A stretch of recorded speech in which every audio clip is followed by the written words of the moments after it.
Because the problem is celebrities don't run this nation, let us be very clear. First of all, we give too much of attention to celebrities. Celebrities, okay, they are doing their job. Pahalgam ఉగ్రదాడి operation Sindoor అనంతరం భారత్ పాకిస్తాన్ మధ్య తీవ్ర ఉద్రిక్త పరిస్థితులు నెలకొన్న సంగతి తెలిసిందే.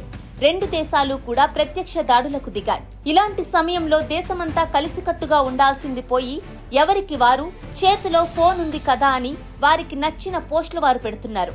దేశ పరిస్థితిని అర్థం చేసుకోకుండా మిడిమిడి జ్ఞానంతో అసందర్భంగా వారు పెడుతున్న పోస్టులపై నెటిజన్లు ఫైర్ అవుతున్నారు.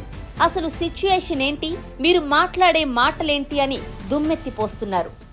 సింధు జలాల విషయంలో సమంత పోస్టు దగ్గర నుంచి చూస్తే తర్వాత కుల వివక్ష చూపే వాళ్లు ఉగ్రవాదులే అంటూ సింగర్ చిన్మయి, బీజేపీని టార్గెట్ చేస్తూ ట్వీట్లు చేస్తోన్న ప్రకాష్ రాజ్, అవకాశం దొరికినప్పుడల్లా పవన్ కళ్యాణ్ పై రెచ్చిపోయే పూనం కౌర్, పాక్ ప్రజలను చంపడంపై సిగ్గుపడుతున్నానంటూ మలయాళ నటి అమీనా నిజం, ఇక తాజాగా పాకిస్తానీయులను సపోర్ట్ చేస్తూ ప్రముఖ యూట్యూబర్ రణ్వీర్ అల్హాబాద్యా పోస్ట్ గాని ఇవన్నీ చూస్తుంటే అసలు వీరికి దేశంలో జరుగుతున్న పరిస్థితులపై అవగాహన ఉందా అని అనిపించక మానదు. ఎందుకంటే మన దేశం ప్రజాస్వామ్య దేశం అయినప్పటికీ, భావ ప్రకటన స్వేచ్ఛ ఉన్నప్పటికీ ఆ స్వేచ్ఛను సందర్భానుసారంగా ఉపయోగించాలి. కానీ నోరుంది కదా లేదా చేతిలో ఫోన్ ఉంది కదా అని ఏది పడితే అది మాట్లాడటం సరికాదు.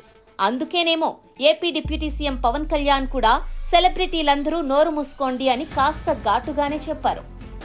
They have to take this into consideration, and they have to, especially celebrities, especially who think their social media influencers don't comment about army. You don't know the ABC of the how to safeguard the borders of this nation. You never know. So, as the dogs are barking right now, simply don't bark on social media anything about entire nation. Please don't bark on social media without having any understanding about national security. So this is what I appeal to all the social media influencers. Stern action will be taken in against you. Please, this is what our request to you all.